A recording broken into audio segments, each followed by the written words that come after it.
کیفیات بدلتی رہتی ہیں، جیسے موسم بدلتے ہیں، جیسے وقت بدلتے ہیں. آپ دیکھیں ایک دن میں صبح سے لے کے شام تک آسمان کے کتنے رنگ بدلتے ہیں.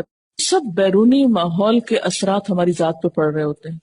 اور جب جسمانی حالت ہماری بدلتی ہے تو روحانی کیفیت پر بھی اثر ہوتا ہے. روحانی کیفیات ہمیشہ بہت اعلیٰ درجے کی ہو نہیں سکتی، اور اگر رہیں تو ہم تھک جائیں، ہم دنیا کا اور کوئی کام کر نہ سکیں. تو یہ بھی اللہ تعالیٰ کی ایک رحمت ہوتی ہے، کیونکہ جتنا ہم کو احساس ہوتا ہے کہ نہیں ہماری یہ کیفیت ٹھیک نہیں ہے، پھر ہم دوبارہ نئے سرے سے کوشش بھی کرتے ہیں.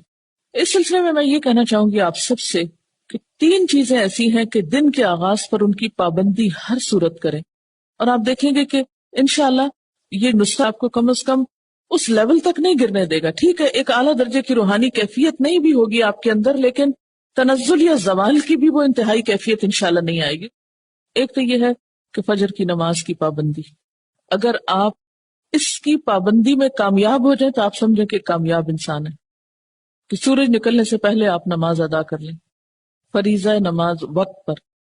جس دن آپ کی صبح کی نماز وقت پر نہیں ہوگی اس دن آپ کی روحانی کیفیت بہت خراب ہوگی. دن بھر کچھ بھی ہو، رات کبھی بھی سوئیں، کوئی بھی طریقہ ہو، لیکن فجر کی نماز جانے نہ دیں. جب نماز ہو گئی تو اس کے ساتھ ہی صبح کا مصنون ذکر جو ہے، صبح شام کی دعائیں، وہ نہیں چھوڑیں، کسی صورت نہیں چھوڑیں. اس سے شیطان کے وسوسوں کی روک ہو جائے گی. وَلَا ذِكْرُ اللَّهِ اکبر، بہت بڑی چیز ہے اللہ کا ذکر. اسے معمولی نہ سمجھو، اسے ہلکا نہ سمجھو.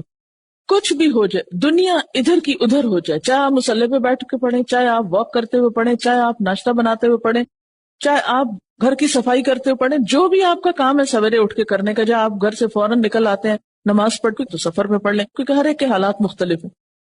دنیا کے کسی حصے میں کہیں بھی ہوں، کچھ بھی کر رہے ہوں، جب تک آپ کی جان میں جان ہے، آپ کو ہوش ہے، آپ صبح کا یہ ذکر نہ چھوڑیں.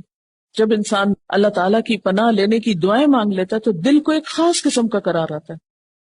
اور تیسری چیز ہے تلاوت قرآن.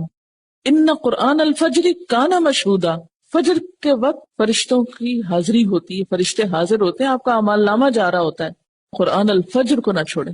اور اگر کسی مجبوری، کسی وجہ سے آپ نہیں پڑھ سکے، بعض اوقات ایسا کہ خدا نخواستہ ایمرجنسی ہوتی ہے، یا آپ ٹریول کر رہے ہوتے ہیں، یا بچے بہت چھوٹے ہوتے ہیں، کیونکہ خواتین کے ساتھ ایک بہت بڑا مسئلہ یہ ہے کہ جب بچے چھوٹے ہوتے ہیں تو بہت سی چیزیں آپ کے اپنے کنٹرول میں نہیں ہوتی، اور اس وقت عبادات میں اور بچوں کی پیدائش اور تعلیم اور تربیت میں بیلنس رکھنا بہت بڑا جہاد ہے عورتوں کا.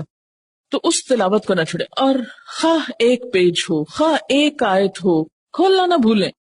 تو یہ جو آپ کی کیفیات ہیں، ان کیفیات سے نبٹنے کے لیے یہ 3 چیزوں کی جو پابندی ہے اس کو لازم کر لیں، اس کو وقت پر ہی کریں.